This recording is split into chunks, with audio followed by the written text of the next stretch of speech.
El deseado de todas las gentes. Capítulo 31. El Sermón del Monte. Rara vez reunía a Cristo a sus discípulos a solas para darles sus palabras. No elegía por auditorio suyo únicamente a aquellos que conocían el camino de la vida.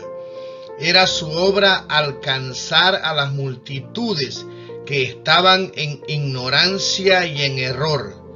Daba sus lecciones de verdad donde podían alcanzar el entendimiento entenebrecido. Él mismo era la verdad que de pie con los lomos ceñidos y las manos siempre extendidas para bendecir y mediante palabras de amonestación, ruego y estímulo trataba de elevar a todos aquellos que venían a él. El Sermón del Monte, aunque dado especialmente a los discípulos, fue pronunciado a oídos de la multitud. Después de la ordenación de los apóstoles, Jesús se fue con ellos a orillas del mar. Allí por la mañana temprano, la gente había empezado a congregarse. Además de las acostumbradas muchedumbres de los pueblos galileos, había gente de Judea y aún de Jerusalén misma, de Perea, de Decápolis, de Idumea, una región lejana situada al sur de Judea, y de Tiro y Sidón, ciudades fenicias de la costa del Mediterráneo. Oyendo cuán grandes cosas hacía, ellos habían venido a oírle y para ser sanado de sus enfermedades, porque salía de él virtud y sanaba a todos. La estrecha playa no daba cabida al alcance de su voz, ni aun de pie, a todos los que deseaban oírle. Así que Jesús los condujo a la montaña. Llegado que hubo a un espacio despejado de obstáculos, que ofrecía un agradable lugar de reunión para la vasta asamblea, se sentó en la hierba, y los discípulos y las multitudes siguieron su ejemplo. Los discípulos se situaron siempre en el lugar más cercano a Jesús. La gente se agolpaba constantemente en derredor suyo, pero los discípulos comprendían que no debían dejarse apartar de su presencia. Se sentaban a su lado, a fin de no perder una palabra de sus instrucciones. Escuchaban atentamente, ávidos de comprender las verdades que iban a tener que anunciar a todos los países y a todas las edades. Presintiendo que podían esperar algo más que lo acostumbrado, rodearon ahora estrechamente a su maestro. Creían que el reino iba a ser establecido pronto, y de los sucesos de aquella mañana sacaban la segura conclusión de que Jesús iba a hacer algún anuncio concerniente a dicho reino. Un sentimiento de expectativa dominaba también a la multitud, y los rostros tensos daban evidencia del profundo interés sentido.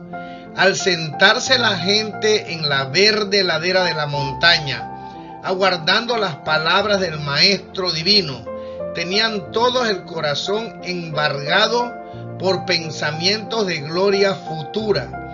Había escribas y fariseos que esperaban el día en que dominarían a los odiados romanos y poseerían las riquezas y el esplendor del gran imperio mundial. Los pobres campesinos y pescadores esperaban oír la seguridad de que pronto trocarían sus míseros tugurios, su escasa pitanza, la vida de trabajos y el temor de la escasez por mansiones de abundancia y comodidad, en lugar del burdo vestido que los cubría de día y era también su cobertor por la noche. Esperaban que Cristo les daría los ricos costosos mantos de sus conquistadores.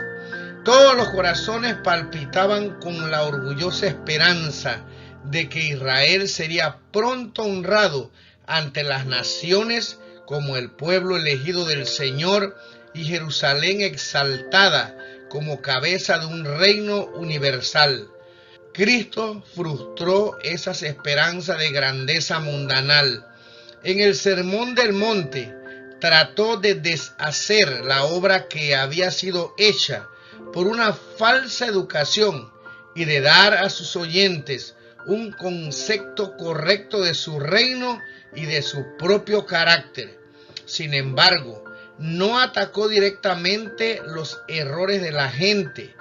Vio la miseria del mundo por causa del pecado, aunque no delineó demasiado vívidamente la miseria de ellos, les enseñó algo infinitamente mejor de lo que habían conocido antes.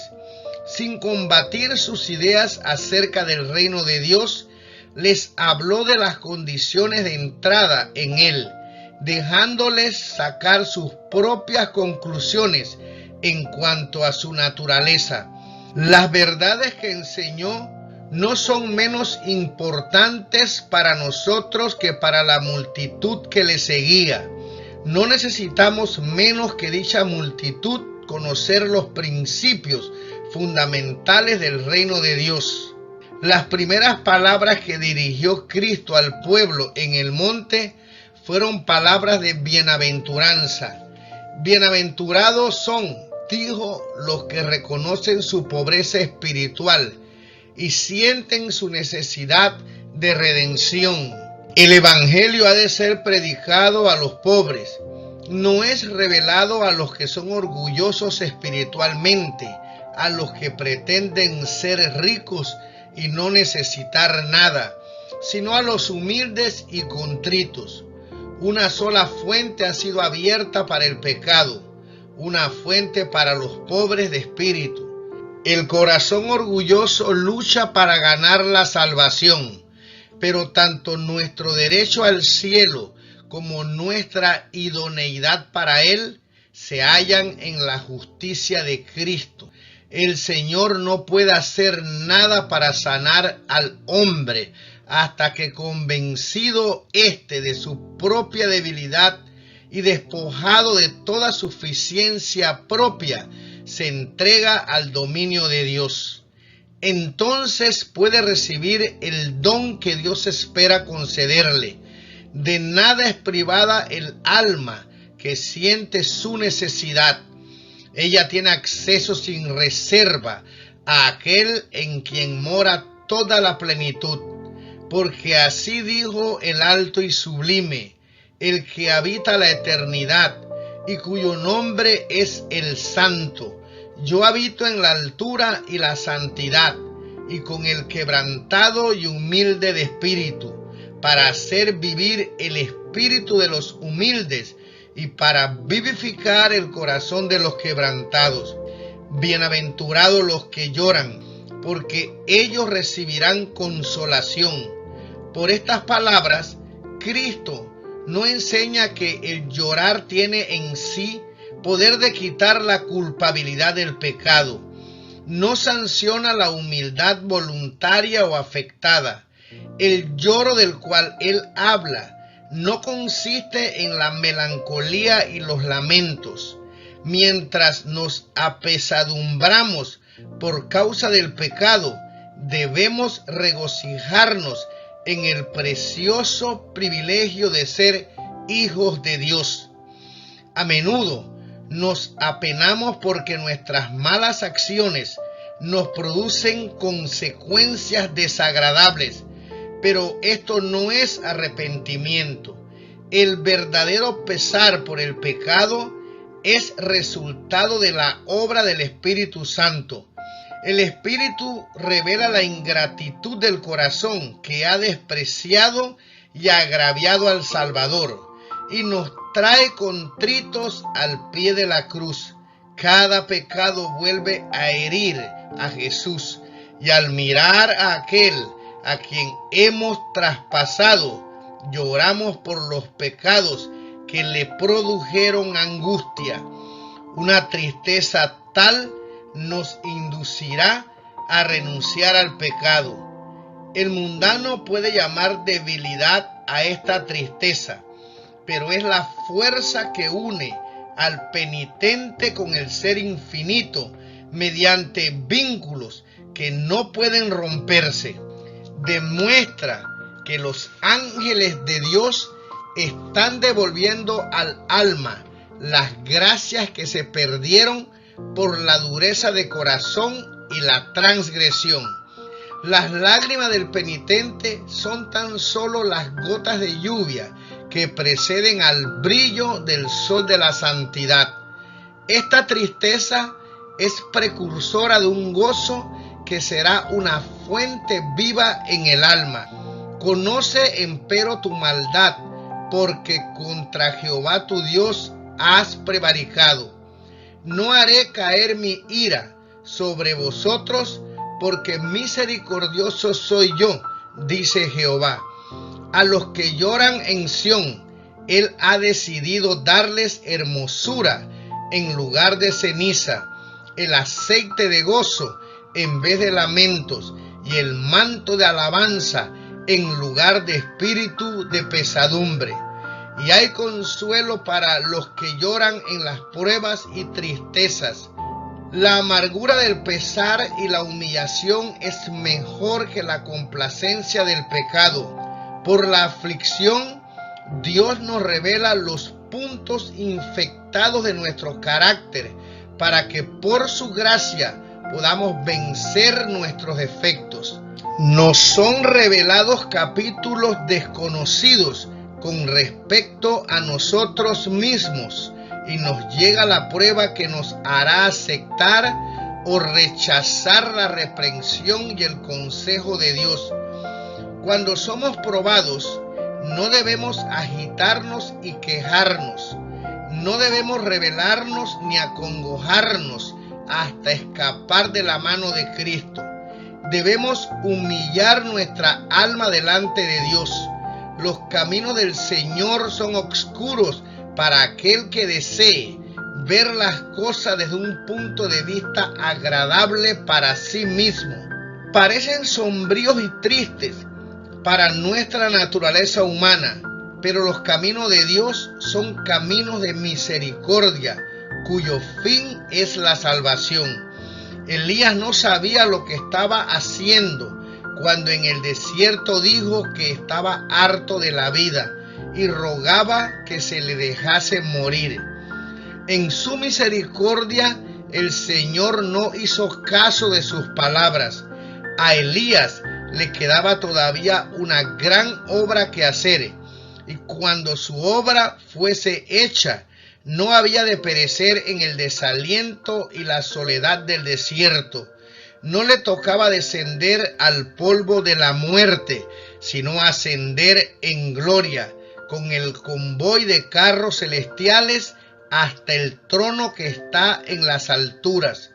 Las palabras que Dios dirige a los tristes son: visto he sus caminos, y le sanaré, y le pastorearé, y daréle consolaciones a él y a sus enlutados. Su lloro tornaré en gozo, y los consolaré, y los alegraré de su dolor. Bienaventurados los mansos. Las dificultades que hemos de arrostrar pueden ser muy disminuidas por la mansedumbre que se oculta en Cristo. Si poseemos la humildad de nuestro Maestro, nos elevaremos por encima de los desprecios, los rechazamientos, las molestias a las que estamos diariamente expuestos, y estas cosas dejarán de oprimir nuestro ánimo. La mayor evidencia de nobleza que haya en el cristiano es el dominio propio. El que bajo un ultraje o la crueldad no conserva un espíritu confiado y sereno, despoja a Dios de su derecho a revelar en él su propia perfección de carácter. La humildad de corazón es la fuerza que da la victoria a los discípulos de Cristo. Es la prenda de su relación con los atrios celestiales. Porque el alto Jehová atiende al humilde. Los que revelan el espíritu manso y humilde de Cristo son considerados tiernamente por Dios. El mundo puede mirarlos con desprecio, pero son de gran valor ante los ojos de Dios. No solo los sabios, los grandes, los benefactores obtendrán entrada en los atrios celestiales.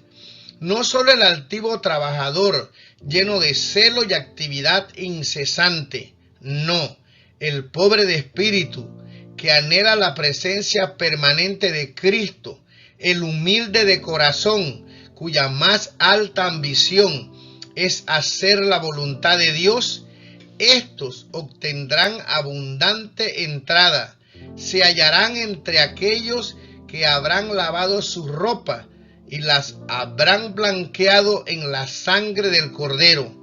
Por esto están delante del trono de Dios y les sirven día y noche en su templo. Y el que está sentado en el trono tenderá su pabellón sobre ellos. Bienaventurados los que tienen hambre y sed de justicia. El sentimiento de su indignidad inducirá al corazón a tener hambre y sed de justicia. Y este deseo no quedará frustrado.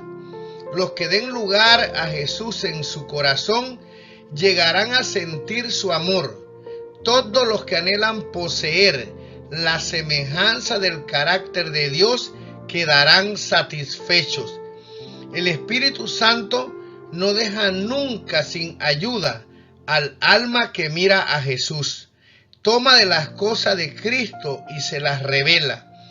Si la mirada se mantiene fija en Cristo, la obra del Espíritu no cesa hasta que el alma queda conformada a su imagen. El elemento puro del amor dará expansión al alma y la capacitará para llegar a un nivel superior, un conocimiento acrecentado de las cosas celestiales, de manera que alcanzará la plenitud. Bienaventurados los que tienen hambre y sed de justicia, porque ellos serán hartos. Los misericordiosos hallarán misericordia, y los limpios de corazón verán a Dios. Todo pensamiento impuro contamina el alma, menoscabe el sentido moral y tiende a obliterar las impresiones del Espíritu Santo. Empaña la visión espiritual de manera que los hombres no pueden contemplar a Dios. El Señor puede perdonar al pecador arrepentido y le perdona, pero aunque esté perdonada, el alma queda mancillada. Toda impureza de palabras o de pensamientos debe ser rehuida por aquel que quiere tener un claro discernimiento de la verdad espiritual.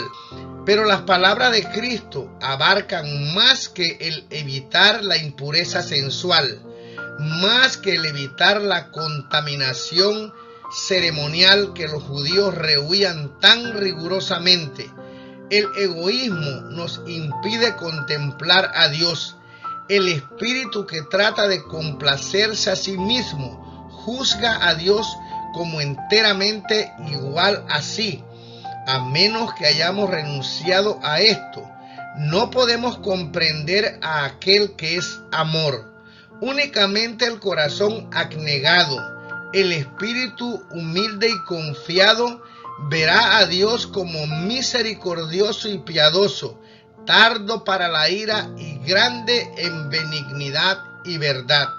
Bienaventurados los pacificadores. La paz de Cristo nace de la verdad. Está en armonía con Dios. El mundo está en enemistad con la ley de Dios. Los pecadores están en enemistad con su Hacedor y como resultado están en enemistad unos con otros.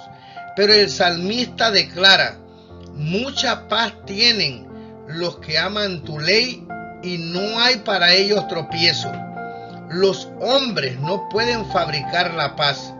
los planes humanos para la purificación y elevación de los individuos o de la sociedad no lograrán la paz porque no alcanzan al corazón. El único poder que puede crear, perpetuar la paz verdadera es la gracia de Cristo.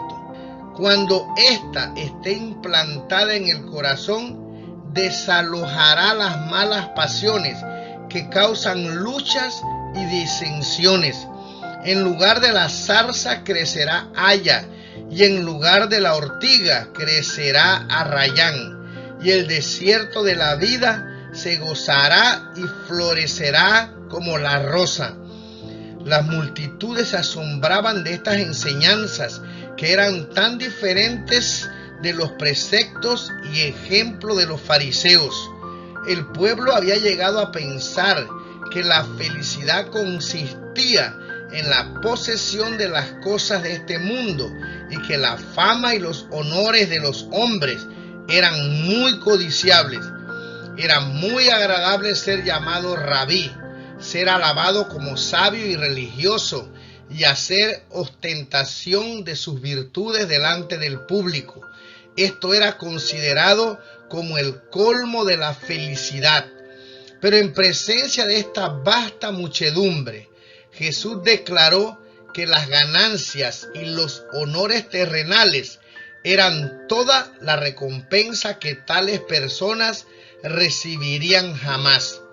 Él hablaba con certidumbre y un poder convincente acompañaba sus palabras. El pueblo callaba y se apoderaba de él un sentimiento de temor. Se miraban unos a otros con duda. ¿Quién de entre ellos se salvaría si eran ciertas las enseñanzas de este hombre?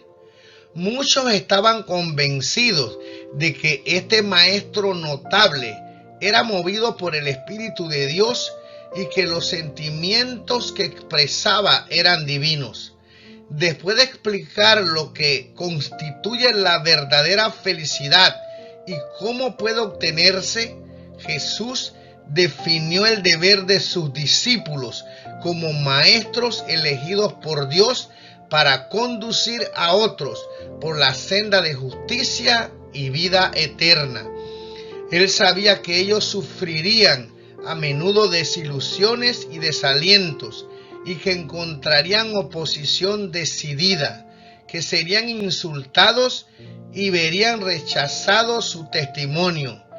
Bien sabía él que en el cumplimiento de su misión, los hombres humildes que escuchaban tan atentamente sus palabras habrían de soportar calumnias, torturas, encarcelamiento y muerte, y prosiguió: bienaventurados los que padecen persecución por causa de la justicia, porque de ellos es el reino de los cielos.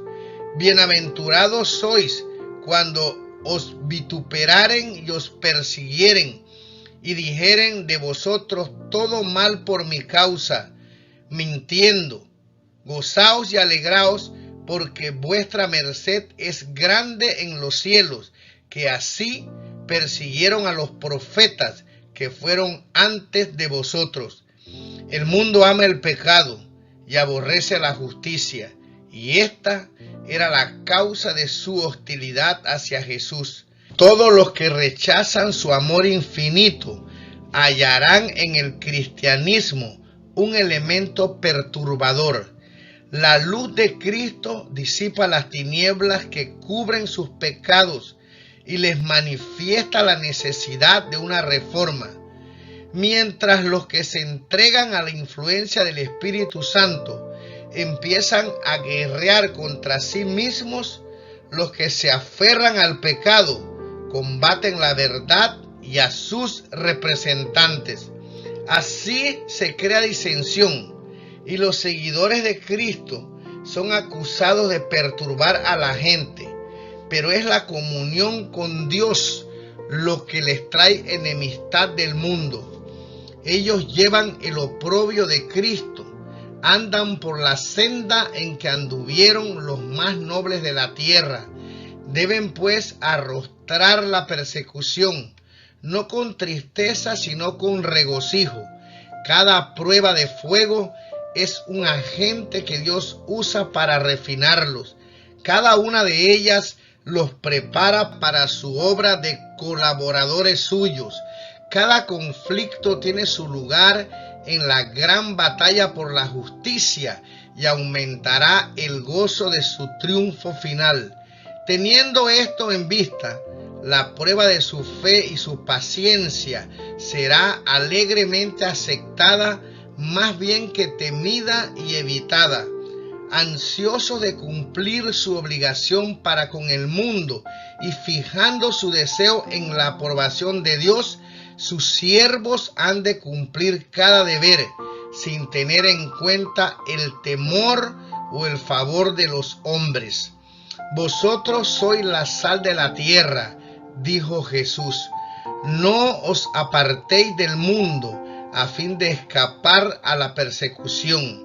Habéis de morar entre los hombres, para que el sabor del amor divino pueda ser como sal que preserve al mundo de la corrupción. Los corazones que responden a la influencia del Espíritu Santo son los conductos por medio de los cuales fluye la bendición de Dios. Si los que sirven a Dios fuesen quitados de la tierra y su espíritu se retirase de entre los hombres, este mundo quedaría en desolación y destrucción como fruto del dominio de Satanás. Aunque los impíos no lo saben, deben aún las bendiciones de esta vida a la presencia en el mundo del pueblo de Dios, al cual desprecian y oprimen. Si los cristianos lo son de nombre solamente, son como la sal que ha perdido su sabor. No tienen influencia para el bien en el mundo y por su falsa representación de Dios son peores que los incrédulos del mundo. Vosotros sois la luz del mundo. Los judíos pensaban limitar los beneficios de la salvación a su propia nación, pero Cristo les demostró que la salvación es como la luz del sol, pertenece a todo el mundo. La religión de la Biblia no se ha de limitar a lo contenido entre las tapas de un libro, ni entre las paredes de una iglesia. No ha de ser sacada a la luz ocasionalmente para nuestro beneficio y luego guardarse de nuevo cuidadosamente. Ha de santificar la vida diaria, manifestarse en toda transacción comercial y en todas nuestras relaciones sociales.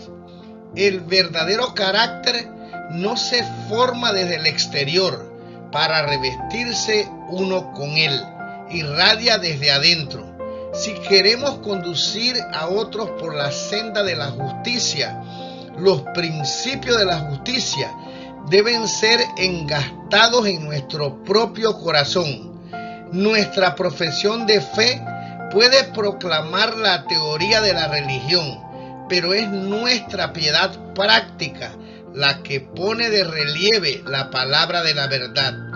La vida consecuente, la santa conversación, la integridad inquebrantable, el espíritu activo y benévolo, el ejemplo piadoso, tales son los medios por los cuales la luz es comunicada al mundo.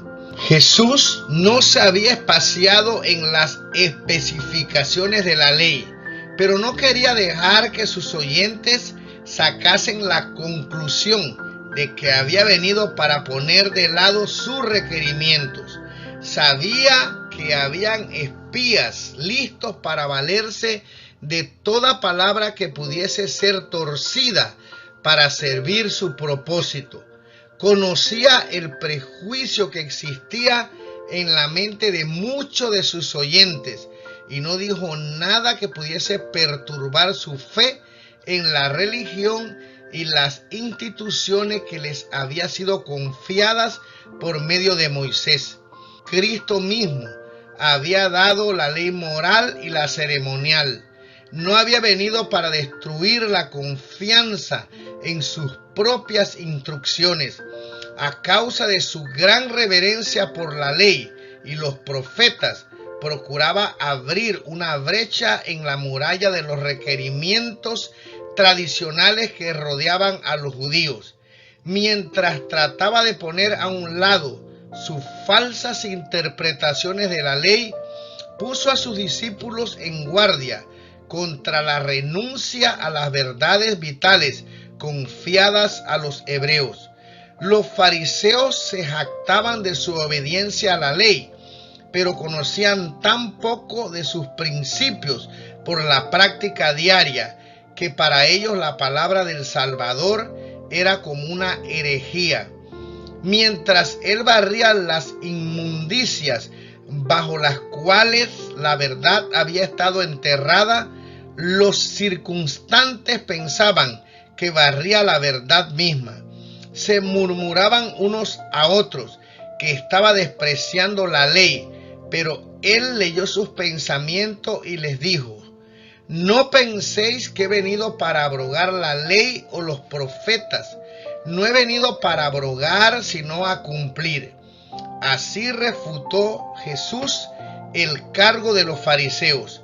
Su misión en este mundo consistía en vindicar los sagrados derechos de aquella ley que ellos le acusaban de violar. Si la ley de Dios hubiese podido cambiarse o abrogarse, Cristo no habría necesitado sufrir las consecuencias de nuestra transgresión. Él vino para explicar la relación de la ley con el hombre e ilustrar sus preceptos por su propia vida de obediencia. Dios nos ha dado sus santos preceptos porque ama a la humanidad. Para escudarnos de los resultados de la transgresión, nos revela los principios de la justicia. La ley es una expresión del pensamiento de Dios. Cuando se recibe en Cristo, llega a ser nuestro pensamiento. Nos eleva por encima del poder de los deseos y tendencias naturales, por encima de las tentaciones que inducen a pecar. Dios desea que seamos felices y nos ha dado los preceptos de la ley para que obedeciéndolos tengamos gozo. Cuando en ocasión del nacimiento de Jesús los ángeles cantaron: gloria en las alturas a Dios y en la tierra paz, buena voluntad para con los hombres, declararon los principios de la ley que él había venido a magnificar y honrar. Cuando la ley fue proclamada desde el Sinaí, Dios hizo conocer a los hombres la santidad de su carácter para que por el contraste pudiesen ver cuán pecaminoso era el propio. La ley fue dada para convencerlos de pecado y revelar su necesidad de un Salvador. Haría esto al ser aplicados sus principios al corazón por el Espíritu Santo. Todavía tiene que hacer esta obra. En la vida de Cristo son aclarados los principios de la ley y al tocar el corazón el Espíritu Santo de Dios, al revelar la luz de Cristo a los hombres, la necesidad que ellos tienen de su sangre purificadora y de su justicia justificadora, la ley sigue siendo un agente para atraernos a Cristo, a fin de que seamos justificados por la fe. La ley de Jehová es perfecta, que vuelve el alma. Hasta que perezca el cielo y la tierra, dijo Jesús, ni una jota, ni un tilde perecerá de la ley, hasta que todas las cosas sean hechas.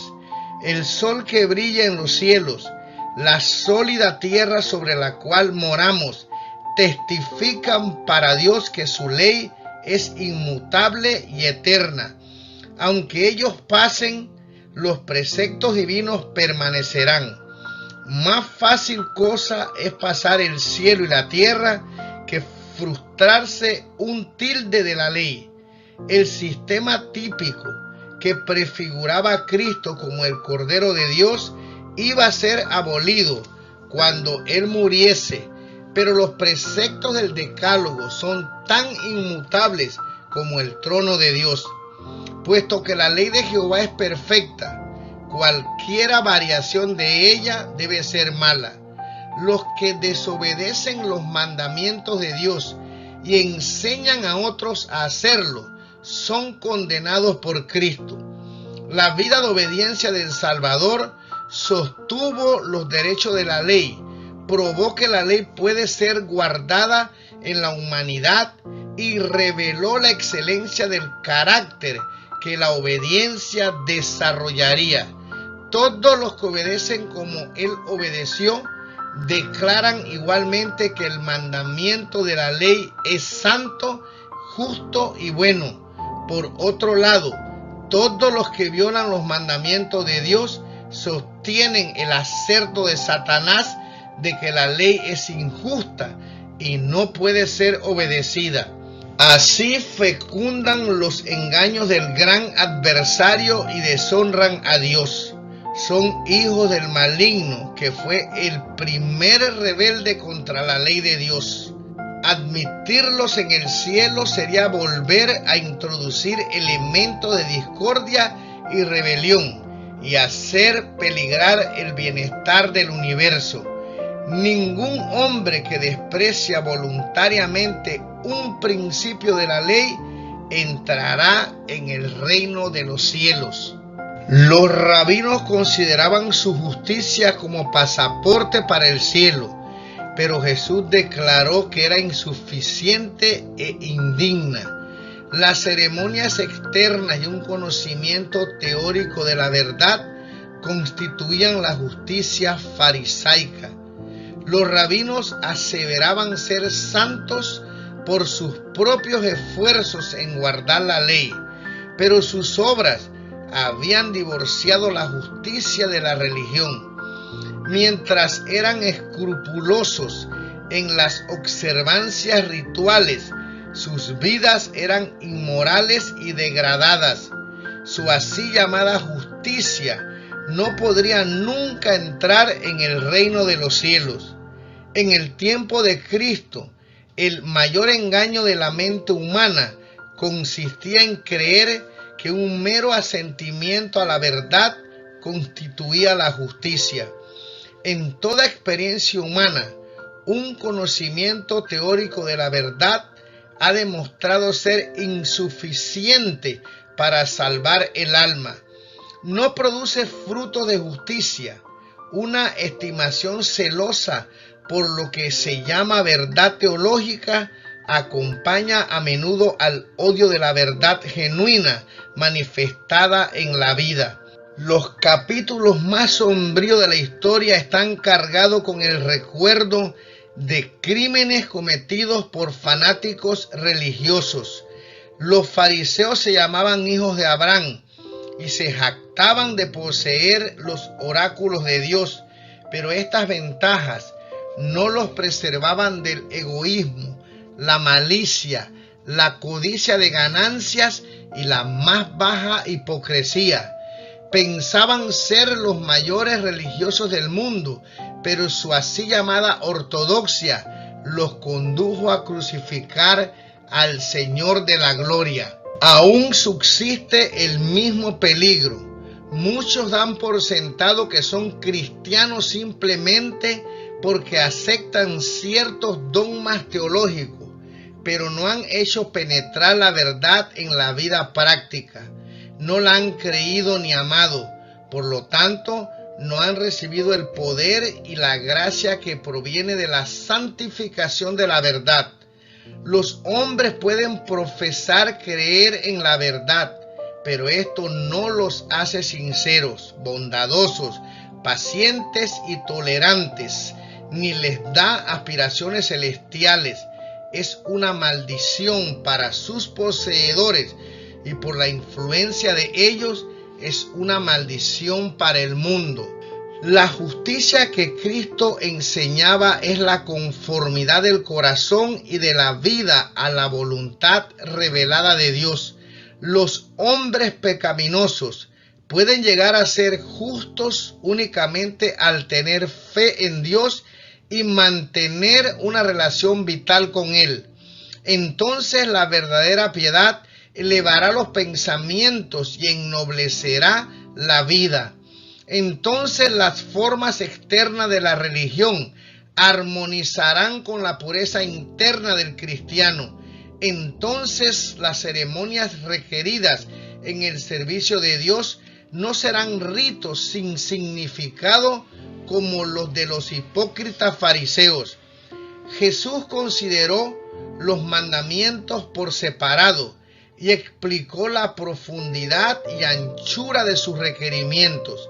En vez de quitarles una jota de su fuerza, demostró cuán abarcantes son sus principios y desenmascaró el error fatal de los judíos en su demostración exterior de obediencia.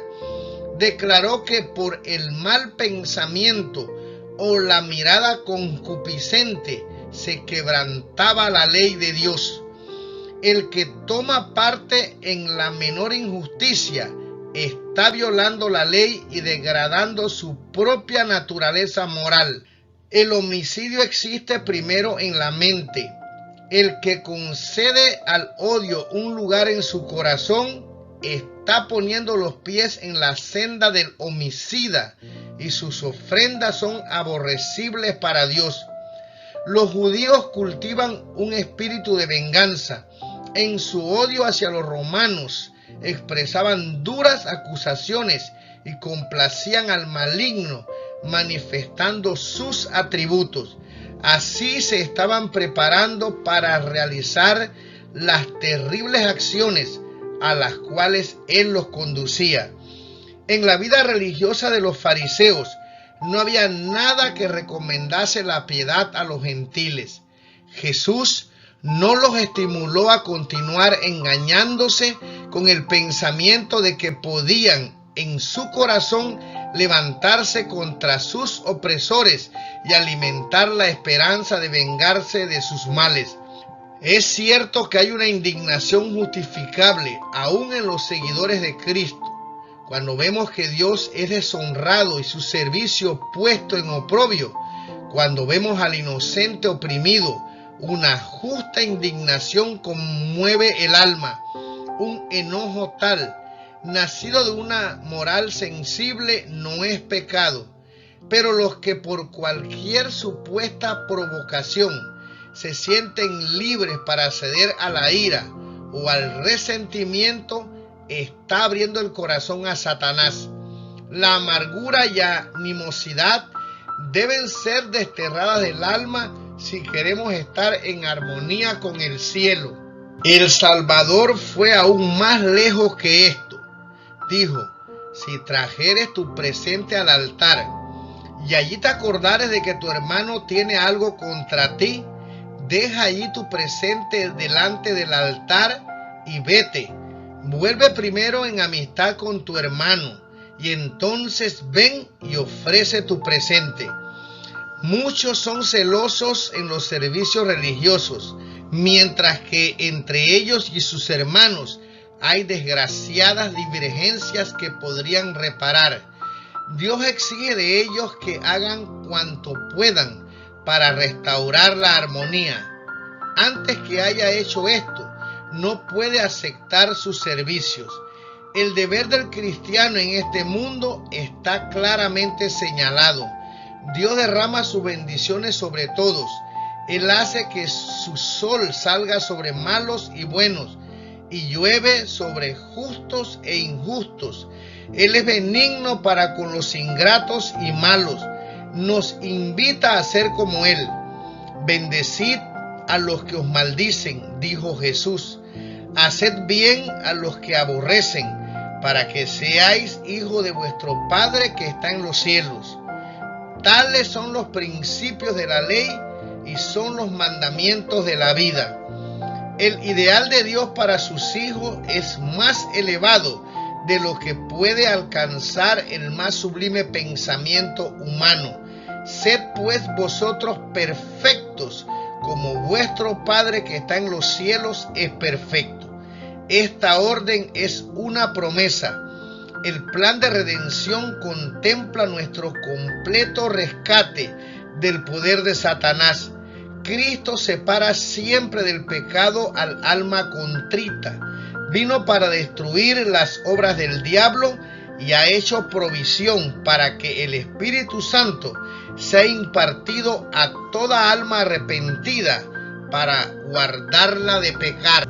La intervención del tentador no ha de ser tenida por excusa para cometer una mala acción.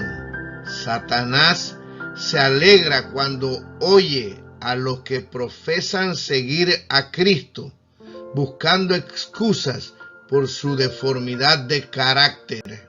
Son estas excusas las que inducen a pecar. No hay disculpa para el pecado. Un temperamento santo, una vida semejante a la de Cristo, es accesible para todo hijo de Dios arrepentido y creyente. El ideal del carácter cristiano es la semejanza con Cristo. Como el Hijo del Hombre fue perfecto en su vida, los que le siguen han de ser perfectos en la suya. Jesús fue hecho en todo semejante a sus hermanos. Se hizo carne como somos carne, tuvo hambre y sed, y sintió cansancio. Fue sostenido por el alimento y refrigerado por el sueño. Participó de la suerte del hombre, aunque era el inmaculado Hijo de Dios. Era Dios en la carne. Su carácter ha de ser el nuestro. El Señor dice de aquellos que creen en Él: habitaré y andaré en ellos, y seré el Dios de ellos, y ellos serán mi pueblo. Cristo es la escalera que Jacob vio, cuya base descansa en la tierra, y cuya cima llegaba a la puerta del cielo, hasta el mismo umbral de la gloria. Si esa escalera no hubiese llegado a la tierra y le hubiese faltado un solo peldaño, habríamos estado perdidos. Pero Cristo nos alcanza donde estamos, tomó nuestra naturaleza y venció a fin de que nosotros, tomando su naturaleza, pudiésemos vencer. Hecho en semejanza de carne de pecado, vivió una vida sin pecado. Ahora, por su divinidad, echa mano del trono del cielo, mientras que por su humanidad llega hasta nosotros. Él nos invita a obtener por la fe en Él la gloria del carácter de Dios. Por lo tanto, hemos de ser perfectos como nuestro Padre que está en los cielos es perfecto.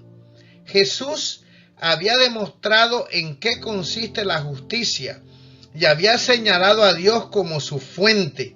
Ahora encaró los deberes prácticos.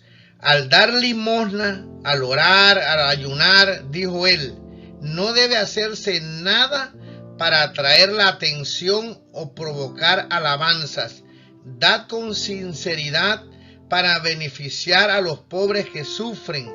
Al orar, póngase el alma en comunión con Dios. Al ayunar, no andéis con la cabeza inclinada y el corazón lleno de pensamientos relativos al yo. El corazón del fariseo es un suelo árido e infructuoso, en el cual ninguna simiente de vida divina puede crecer. El que más completamente se entrega a Dios es el que le rendirá el servicio más aceptable, porque mediante la comunión con Dios, los hombres llegarán a colaborar con Él en cuanto a presentar su carácter a la humanidad.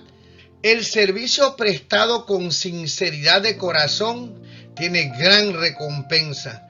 Tu Padre que ve en secreto te recompensará en público. Por la vida que vivimos mediante la gracia de Cristo se forma el carácter. La belleza original empieza a ser restaurada en el alma. Los atributos del carácter de Cristo son impartidos y la imagen del ser divino empieza a resplandecer. Los rostros de los hombres y mujeres que andan y trabajan con Dios expresan la paz del cielo. Están rodeados por la atmósfera celestial. Para esas almas, el reino de Dios empezó ya. Tienen el gozo de Cristo, el gozo de beneficiar a la humanidad. Tienen la honra de ser aceptados para servir al Maestro. Se les ha confiado el encargo de hacer su obra en su nombre. Ninguno puede servir a dos señores. No podemos servir a Dios con un corazón dividido. La religión de la Biblia no es una influencia entre muchas otras. Su influencia ha de ser suprema e impregnando y dominando todo lo demás. No ha de ser como un reflejo de color aplicado aquí y allá en la tela, sino que ha de impregnar toda la vida, como si la tela fuese sumergida en el color, hasta que cada hilo de ella quede teñido por un matiz profundo e indeleble. Así que si tu ojo fuere sincero, todo tu cuerpo será luminoso. Mas si tu ojo fuere malo, todo tu cuerpo será tenebroso. La pureza y firmeza de propósitos son las condiciones mediante las cuales se recibe la luz de Dios. El que desee conocer la verdad debe estar dispuesto a aceptar todo lo que ella revele. No puede transigir con el error. El vacilar y ser tibio en obedecer la verdad es elegir las tinieblas del error y el engaño satánico. Los métodos mundanales y los invariables principios de la justicia no se fusionan imperceptiblemente con los colores del arco iris. Entre los dos, el Dios eterno ha trazado una separación amplia y clara. La semejanza de Cristo se destaca tanto de la de Satanás como el mediodía contrasta con la medianoche, y únicamente aquellos que vivan la vida de Cristo son sus colaboradores. Si se conserva un pecado en el alma, no se retiene una mala práctica en la vida, todo el ser queda contaminado. El hombre viene a ser un instrumento de iniquidad. Todos los que han escogido el servicio de Dios han de confiar en su cuidado. Cristo señaló a las aves que volaban por el cielo y a las flores del campo, e invitó a sus oyentes a considerar estos objetos de la creación de Dios. ¿No valéis vosotros mucho más que ellas?, dijo. La medida de la atención divina concedida a cualquier objeto está en proporción con su lugar en la escala de los seres. La providencia vela sobre el pequeño y oscuro gorrión. Las flores del campo y la hierba que cubren la tierra participan de la atención y el cuidado de nuestro Padre Celestial. El gran artífice maestro pensó en los lirios y los hizo tan hermosos que superan la gloria de Salomón. Cuánto mayor interés ha de tener por el hombre, que es la imagen y la gloria de Dios. Anhela ver a sus hijos revelar un carácter según su semejanza. Así como el rayo del sol imparte a las flores sus variados y delicados matices, imparte Dios al alma la hermosura de su propio carácter. Todos los que eligen el reino de amor, justicia y paz de Cristo y consideran sus intereses superiores a todo lo demás, están vinculados con el mundo celestial y poseen toda bendición necesaria para esta vida. En el libro de la providencia divina o volumen de la vida se nos da a cada uno una página. Esa página contiene todo detalle de nuestra historia. Aún los cabellos de nuestra cabeza están contados. Dios no se olvida jamás de sus hijos. No os congojéis por el día de mañana. Hemos de seguir a Cristo día tras día. Dios no nos concede ayuda para mañana. a fin de que no se confundan. Él no da a sus hijos todas las indicaciones para el viaje de su vida de una vez. Les explica tan solo lo que pueden recordar y cumplir. La fuerza y sabiduría impartidas son para la emergencia actual. Si alguno de vosotros tiene falta de sabiduría para hoy, demándela a Dios, el cual da a todos abundantemente y no se hiere y le será dada. No juzguéis para que no seáis juzgados. No os estiméis mejores que los demás, ni os erijáis en sus jueces, ya que no podéis discernir los motivos. No podéis juzgar a otro. Si le criticáis, estáis fallando sobre vuestro propio caso, porque demostráis ser partícipe con Satanás, el acusador de los hermanos. El Señor dice: examinaos a vosotros mismos si estáis en fe. Probaos a vosotros mismos.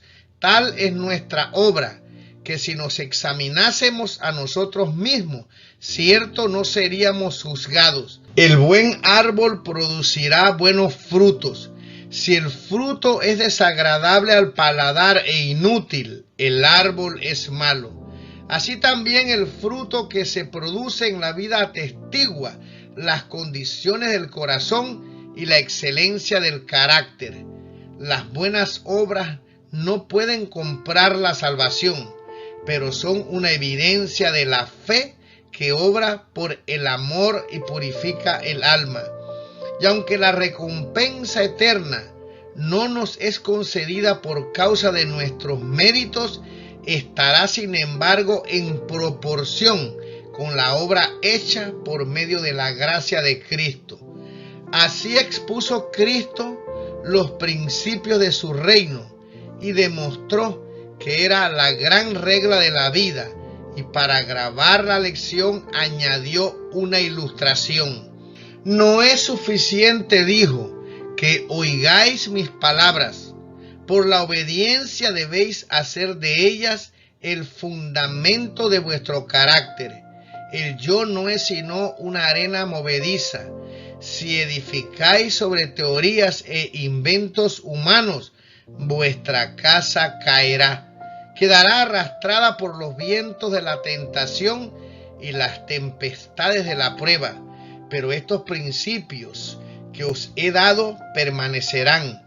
Recibidme, edificad sobre mis palabras. Cualquiera pues que me oye estas palabras y las hace, le compararé a un hombre prudente que edificó su casa sobre la peña, y descendió lluvia, y vinieron ríos, y soplaron vientos, y combatieron aquella casa, y no cayó, porque estaba fundada sobre la peña.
al